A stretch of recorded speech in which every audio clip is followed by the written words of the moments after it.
Hoje eu quero comentar alguns aspectos de Prometheus que podem passar batidos em uma primeira leitura e que é interessante acrescentar algumas referências. E que referências são essas?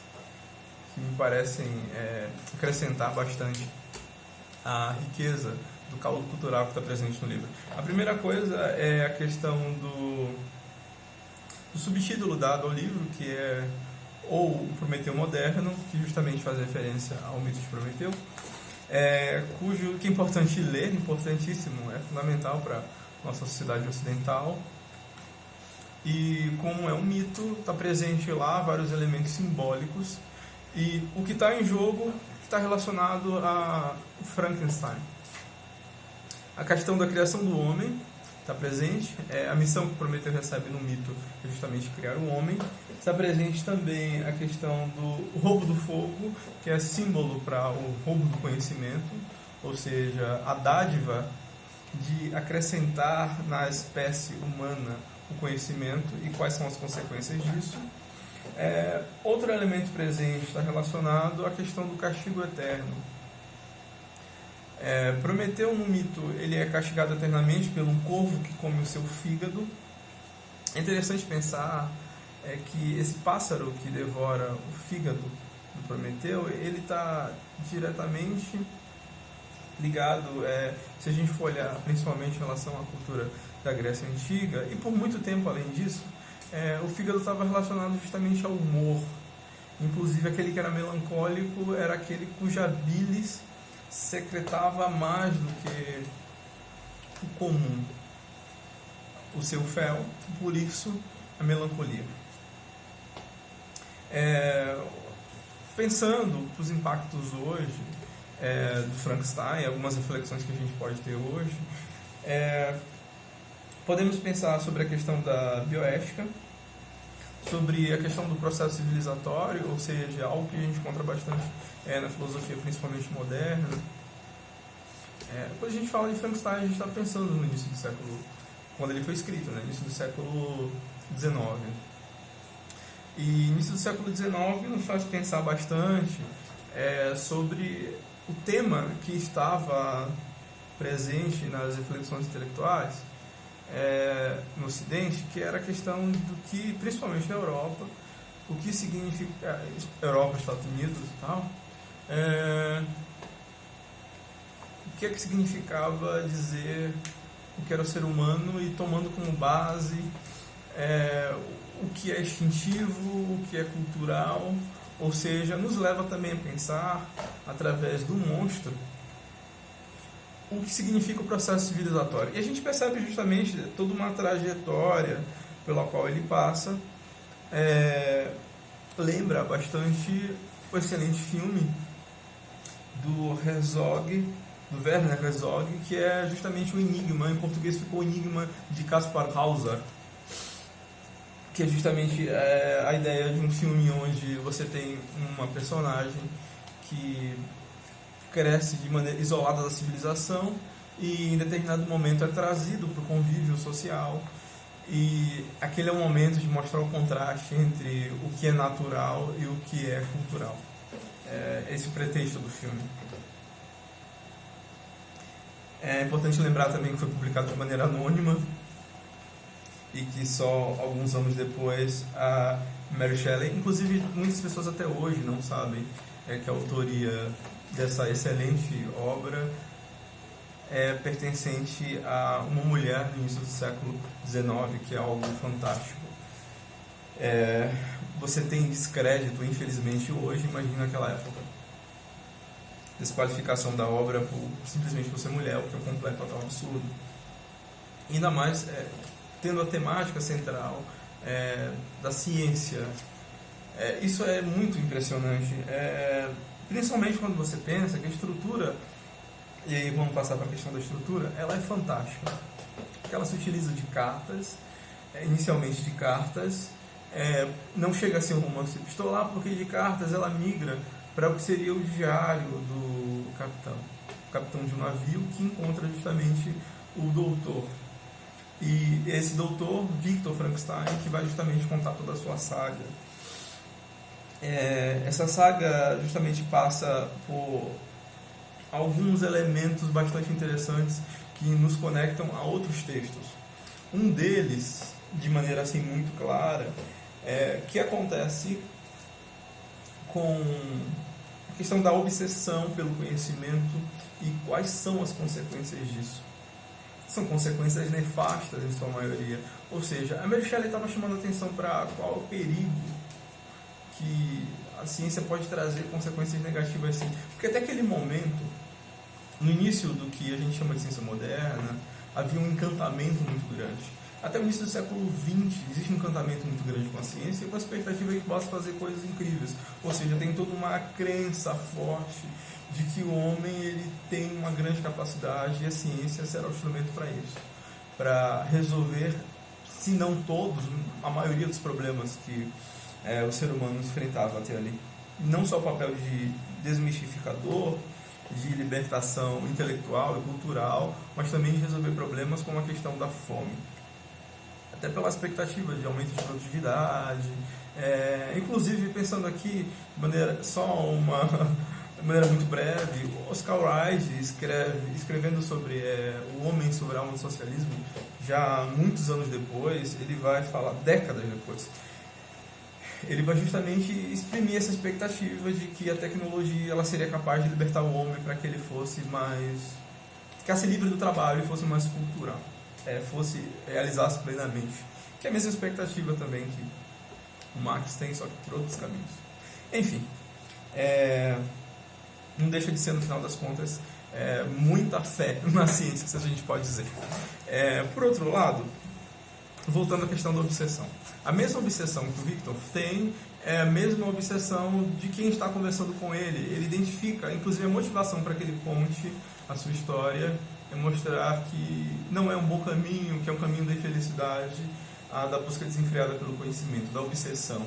É a mesma obsessão que a gente encontra em Acabe, no Capitão Acabe, do romance do Helma, do Melville, que é justamente Moby Dick. Em Moby Dick, o Acabe perseguindo a baleia justamente, de novo, a questão da obsessão por objetivo e quais as consequências disso. Só que no caso desses dois, do Robert Walton e do Victor Frankenstein, a obsessão de ambos é pelo conhecimento, por saber. Algumas coisas muito interessantes que podem passar batidas nessa obra. Aparece justamente o papel, uma relação muito curiosa e que pode passar batida, da relação entre o Victor, que ingressa, e no primeiro momento ele se apaixona e lê e se torna seguidor dos chamados alquimistas, que além de alquimistas eram outras coisas, como médicos, teólogos e tal. São dados 3 nomes, né? Cornélio Agripa, Paracelso e Alberto Magno. E é interessante quando o Victor ele ingressa na universidade, e nessa universidade ele tem reações diferentes por parte dos professores em relação aos alquimistas.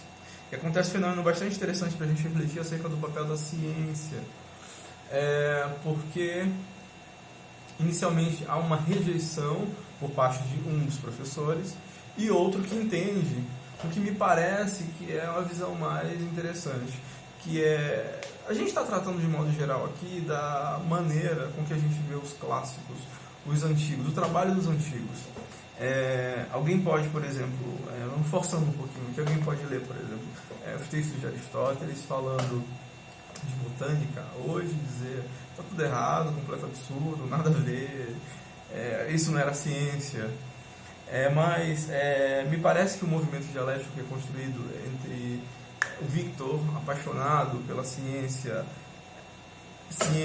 mais, no sentido mais amplo dos alquimistas, e depois pelos experimentos e pela perseguição de objetivos que fariam uma grande diferença para a humanidade como um todo, ou seja, um olhar apaixonado, ele constrói para a gente, nesse movimento, uma visão que vai sendo burilada, ou seja, me parece que nesse texto da Mary Shelley, no Frankenstein, ela constrói justamente a visão que me parece a mais equilibrada e madura, de que o trabalho dos antigos ele é importante. Tem problemas? Tem, mas eles estabelecem um início do processo. E, de certo modo, os que fazem hoje lidam e dialogam com o trabalho do outro que veio antes. Ou seja, o processo do saber como um todo, ele é um processo de construção. E esse processo de construção passa justamente por várias etapas, onde as anteriores, embora contenha erros tanto de métodos como de objetivos às vezes equivocados, é importante. Sim, não dá para descartar simplesmente. A visão que deve ser simplesmente descartada é uma visão que vem no começo da trajetória do Victor, pois ele percebe não, que é importante sim, e ele chega justamente com uma visão mais madura de que foram lançadas pedras lá no começo, ou seja, não é um endeusamento, que também seria um equívoco, mas sim uma valorização dos fundamentos que foram lançados lá no começo e do esforço que foi feito com aquilo que tinha em mãos por parte dos antigos. A gente pode pensar isso não somente para a ciência, no sentido estrito, mas também para a própria filosofia e outras áreas mais. O campo do direito também, por que não? Aparecem então duas questões bem interessantes, né, relacionadas aos alquimistas, que foram as centrais, né? São da pedra filosofal, que era justamente ali que hoje a gente chamaria no campo da química e da física. Pensar que tinha uma ideia de que você poderia um dia ter uma pedra ou melhor, um objeto, não necessariamente uma pedra, mas um objeto que fosse capaz de ao entrar em contato com outras substâncias, convertê-la em uma outra substância. No caso, encostar em uma peça de alumínio e transformá-lo em ouro. Seria algo fantástico, né? Ou seja, eles almejavam o controle dos elementos, a transformação dos elementos. Uma outra coisa que é clássica, presente e aparece no texto, é sobre o elixir da longa vida, que é uma ideia bastante interessante. Eles almejavam, os alquimistas também almejavam conseguir produzir um elixir, ou seja, uma porção que fosse capaz de curar todas as doenças. Uma vez que curasse todas as doenças, a pessoa morreria apenas de morte violenta. Ou seja, eles conseguiriam uma espécie aí de mortalidade. Outro elemento interessante é que, à medida que o Victor vai estudando, o professor, com quem ele tem mais afeição e proximidade, se entende melhor, e diz para ele: Victor, dedique-se a todos os ramos da filosofia, inclusive a matemática. É bastante interessante lembrar dessa ligação que havia, e não tem tanto tempo assim, né? Essa ligação entre as ciências, ou seja, um sujeito que estudava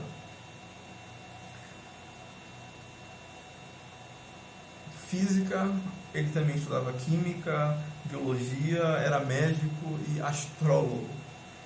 Ou seja, havia uma ligação, a gente podia dizer, era um homem de ciência, porque ele passeava em vários campos e desenvolvia várias áreas, não havia essa distinção tão clara. A gente pode lembrar, por exemplo, Descartes, que além de matemático, físico, filósofo. Tem vários momentos do livro, existe uma certa apologia à ignorância, no sentido de fazer reflexões, e outros momentos as benesses do conhecimento, ou seja, há toda uma reflexão acerca do saber. E essa mesma reflexão acontece não só com Victor, mas acontece também com o monstro em muitos momentos. Ele produz essa reflexão de que qual é a vantagem da consciência, que consciência é autoconsciência, e autoconsciência é a autoconsciência da sua finitude, da sua infelicidade, da sua incapacidade de ser plenamente feliz e satisfeito. Ou seja, a gente tem um pouco aí do Schopenhauer, a gente pode dizer, né?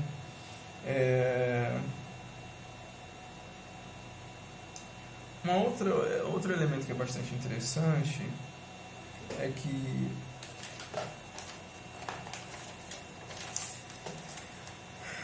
dentro do livro a questão da rejeição e existe um desejo por parte do monstro de ser socialmente aceito, de ser acolhido.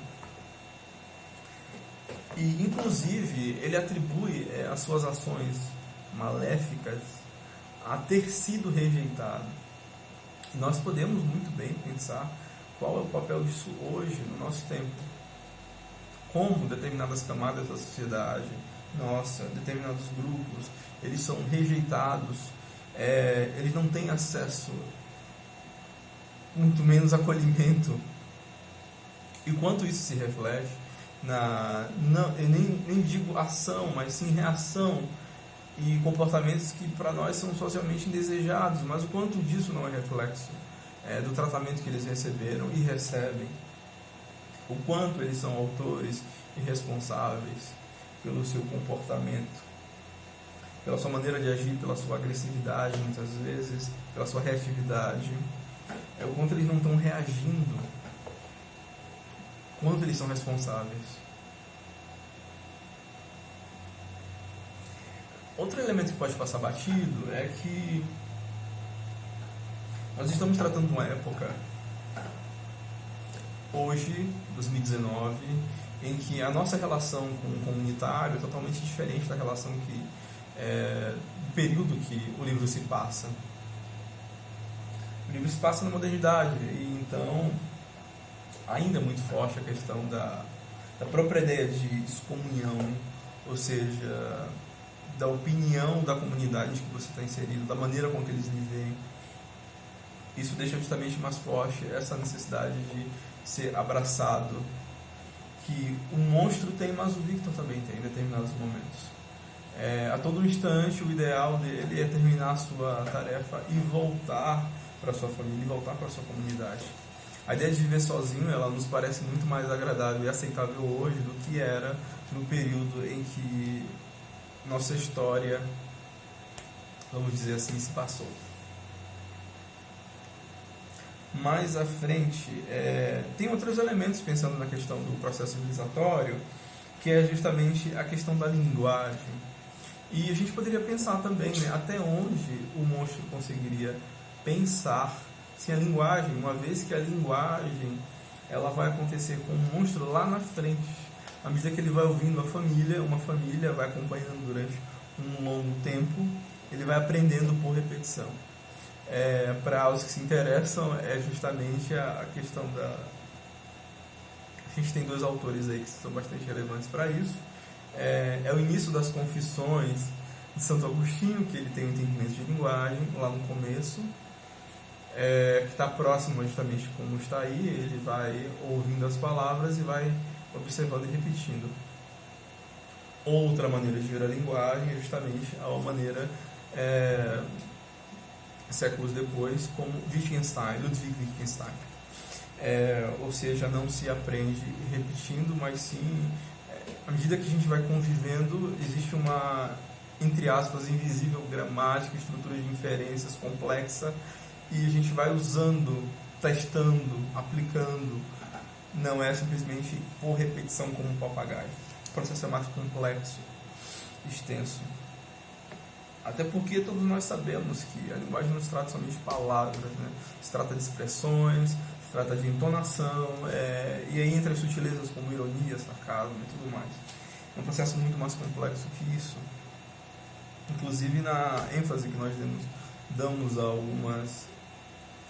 alguns fonemas dentro de uma palavra, a velocidade com que falamos, tudo isso tem toda uma complexidade bastante extensa. E como pensou esse monstro, se ele não tinha o domínio da linguagem, ele vai ter lá na frente, como ele conseguia pensar? Existe uma linguagem privada? Wittgenstein vai dizer que não.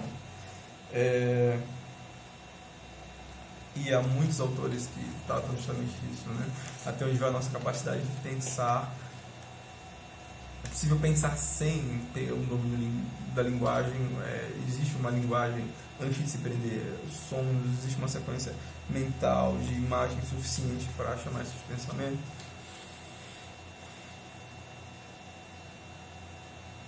Tem algo muito... a gente fala, pensa em cultura, existe um elemento bastante interessante nesse texto, que pode passar batido. Mary Shelley, ela descreve uma família que é observada pelo monstro. É uma família de cristãos, uma família de franceses. Em determinado momento surge uma outra nacionalidade. Surge personagens turcos. Ela coloca o turco como um traidor mau e muçulmano. A filha dele como boa, filha de uma cristã, que foi educada por uma cristã, e portanto ela é generosa. Muito além da questão religiosa, é interessante pensar aqui como o preconceito em relação ao outro, ao estrangeiro, ele transparece. Transparece que tanto mais à frente, a gente está já no início do século XIX, ou seja, a gente está falando aí de 300 anos já de ocupação do Brasil, e a gente encontra em outros trechos, chega a ser incômodo, referências à América do Sul. O monstro chega a dizer que ele vai fugir, vai sumir, ele vai para onde não teriam ninguém, vai para a América do Sul, como se não houvesse ninguém aqui. E que ele não incomodaria ninguém, né, indo para a América do Sul, pois lá seria deserto. Ou seja, mais uma vez, está a questão de uma perspectiva acerca do outro, totalmente outro como, no sentido grego de bárbaro, né? Aquele que não tem, aquele que não participa, que não é da nossa cultura, portanto é inferior. Que é a visão grega clássica, e que muita gente reproduz até hoje, infelizmente. O que mais podemos encontrar aqui? Algo interessante que o monstro ele pede para que o médico, que é o Victor Frankenstein, ele crie uma companheira para que ele encontre alguém igual, esse anseio por um semelhante que compartilhe os mesmos sentimentos. Porque a premissa aqui é que se o outro não for igual a mim, ele não vai partilhar os mesmos sentimentos, ele não vai entender, ele não vai compartilhar a visão de mundo que eu tenho. Isso me lembra justamente a ideia do Ludwig Feuerbach em relação à linguagem, em relação à verdade, que é justamente através do diálogo. Quando eu tenho um diálogo, o outro, por ter as mesmas capacidades e potencialidades que eu, de entendimento, de criatividade, de compreensão, ele vai conseguir fazer a mesma trilha que eu e chegar ao mesmo lugar comum. Ou seja, ao compartilhar sons através da linguagem, eu estou me conectando, e a premissa dessa conexão é que o outro tem as mesmas potencialidades que eu, de não somente potencialidades intelectuais, mas sensíveis. O outro é semelhante a mim, ele precisa ser, para que a gente consiga compartilhar essa experiência em comum, que se exprime através da linguagem. Essa conexão é a conexão de experiência, de vivências. Eu não conseguiria fazer o mesmo com alguém diferente.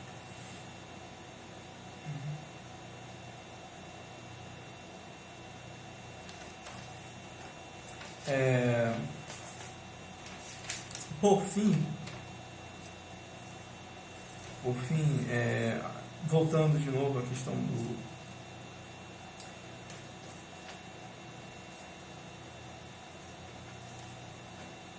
Moby Dick, encerrando o livro, assim que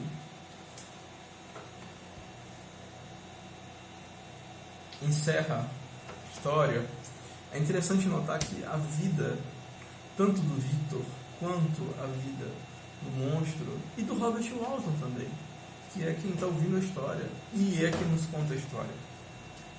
Elas giram em torno de um objetivo maior.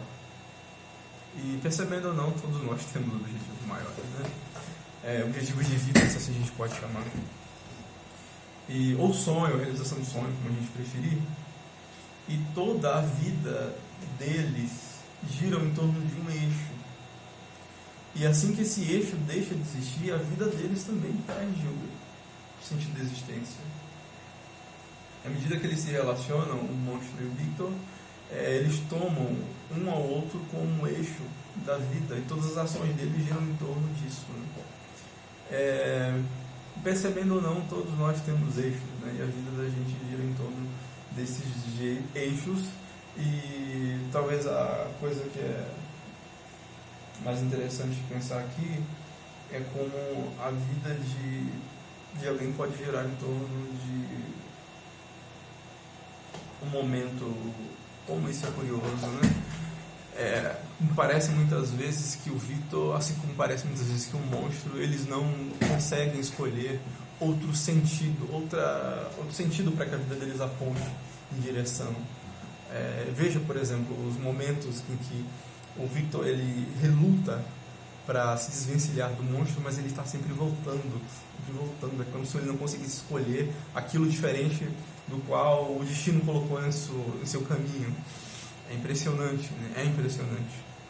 Mas em outro momento ele consegue rejeitar criar uma companheira, porque ele percebe que aquilo é um mal. Ou seja, a questão da liberdade também está presente. Parece que eles estão atados ao mesmo destino, a acabar um com o outro. E por mais que ele tente fugir, parece que volta, e volta de novo, volta e volta. Mas em vários momentos ele tem lapsos de liberdade. Talvez seja, portanto, uma maneira também de refletir acerca da liberdade que nós temos, né? Até onde nós temos, até onde nossas ações são determinadas por nós mesmos. Ou seja, me parece que o livro está com a visão que é essa mesmo, né? Que a gente é livre até certo ponto. Até outro ponto as coisas vêm até nós, ou são trazidas até nós. Ou seja, não somos 100% livres, nem 100% determinados, mas sim a gente trabalha em uma margem, né? Aí a gente pode pensar no Maquiavel lá, com a ideia de fortuna, foi traduzido como fortuna, dizendo que 50% das coisas são descontroladas por nós, ou seja, o acaso é impossível de ser determinado, enquanto que nos cabe, enquanto ser humano, 50%. E esses 50% a gente trabalha com eles, para que caso os outros 50 sejam, quando os outros 50 estiverem favoráveis, se encaixe com os 50 que a gente está preparado, né? Ou seja, aquela ideia de que sofre a junção de oportunidade com preparo. É basicamente isso. Leiam Frankenstein. É um texto que não é longo, não é chato. O começo é um pouco travado, porque a gente não entende muito bem o que é essa carta, porque aqui eu vim ler sobre a família do Victor Frankenstein, eu vim ler sobre a história, porque está começando com um navio, para quem está vivendo de navio, mas tudo isso vai se juntar e fazer uma conexão muito interessante mesmo. Vale muito a pena. Boa leitura.